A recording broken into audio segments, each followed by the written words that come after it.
رات کے 12-1 بج رہے ہیں. صرف ایک چھوٹی سی ایک چیلنج ہے خالی میں تمام پاکستانیوں سے. پورا جنوبی پنجاب، پورا سندھ کچے مکانات بھرے ہوئے تھے نا، لاکھوں میں ہوں گے، 15 لاکھ 20 لاکھ مکانات ہوں گے کچے. یہ جہاں جہاں سیلابی ریلا گزرا اور یہ بارشیں ہوئی ہیں، میرا آپ سب سے چیلنج ہے ایک مکان کوئی بھی دکھا دے. میں یہ کوئی چھوٹی موٹی بات نہیں کر رہا، دعویٰ کر رہا ہوں، ایک مکان دکھا دے کچا جو بچا ہو. سب ختم ہو گیا ہے. 2005 کا زلزلہ اس آفت کے آگے کچھ نہیں تھا. اتنی بڑی آفت آئی. میری آج ملاقات ہوئی ہے وزیر اعلیٰ سندھ مراد علی شاہ صاحب سے، میری ملاقات ہوئی ہے خورشید شاہ صاحب سے، میری ملاقات ہوئی ہے چیف سیکرٹری سندھ سے، میری ملاقات ہوئی ہے ناصر شاہ صاحب سے، سب سے ملاقات ہوئی ہے. ہر بندہ حیرت میں مبتلا ہے اور سب یہی کہہ رہے ہیں واقعی اتنی بڑی آفت آئی ہے کہ کچھ سمجھ میں نہیں آ رہا ہے. پورا جنوبی پنجاب کے بڑے بڑے شہر، بڑے بڑے گاؤں صفحہ ہستی سے مٹ گئے. یہ مذاق نہیں ہے. راجن پور، فاضل پور، توسا شریف دیکھ لیں کہاں کچھ بچا ہے. کچھ نہیں بچا ہے، کچھ بھی نہیں ہے. صرف یہی پانی کے ریلے ہیں.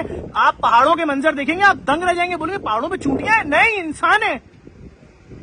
یہاں جو ہم جتنے بڑے کچن چلا رہے ہیں، جو ہم راشن بانٹ رہے ہیں، ہم خود پریشان ہو گئے کہ 55 لاکھ روپے کے 1000 راشن تیار ہو رہے ہیں، 5500 روپے کے. لیکن آپ یقین کریں وہ 5500 روپے کے راشن 10 سے 15 منٹ میں صرف فٹ پاتھ پہ بیٹھے ہوئے لوگوں میں ختم ہو رہے ہیں. کہاں جائیں گے لوگ؟ ان کا پورا گھر، ان کے پورا مال مویشی سب کچھ پانی بہا کے لے گیا.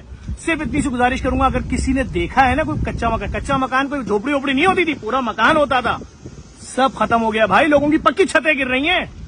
تو صرف اتنی گزارش کروں گا. میں اس وقت اپنا یہاں سے ہماری ٹیمیں کھانے بھی تیار کریں، راشن بانٹنے. میں کراچی جا رہا ہوں، وہاں جا کے بھیک مانگیں گے، امداد مانگیں گے، لوگوں کو اللہ رسول کا واسطہ دیں گے کہ بھائی ہمارے ساتھ چلو، دیکھ لو کیا تباہی آئی ہے.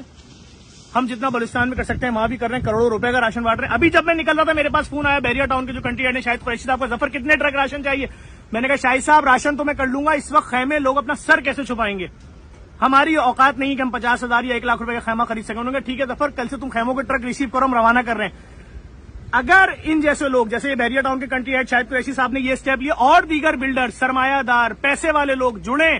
ابھی میری بات ہوئی مراد علی شاہ صاحب سے، وہ کہہ رہے ہیں لاکھوں ٹینٹ کا ہم نے بھی آرڈر دے دیا. اتنی بڑی آفت ہے. میں حیرت میں یہ ہوں کہ میڈیا کیوں نہیں اس پہ آواز اٹھا رہا ہے، اس پہ لوگ کیوں نہیں آواز اٹھا رہے، شہر کیمپوں سے بھر کیوں نہیں رہے. پورا پاکستان، ہر سماجی تنظیم، سیاسی تنظیم یہاں پر امداد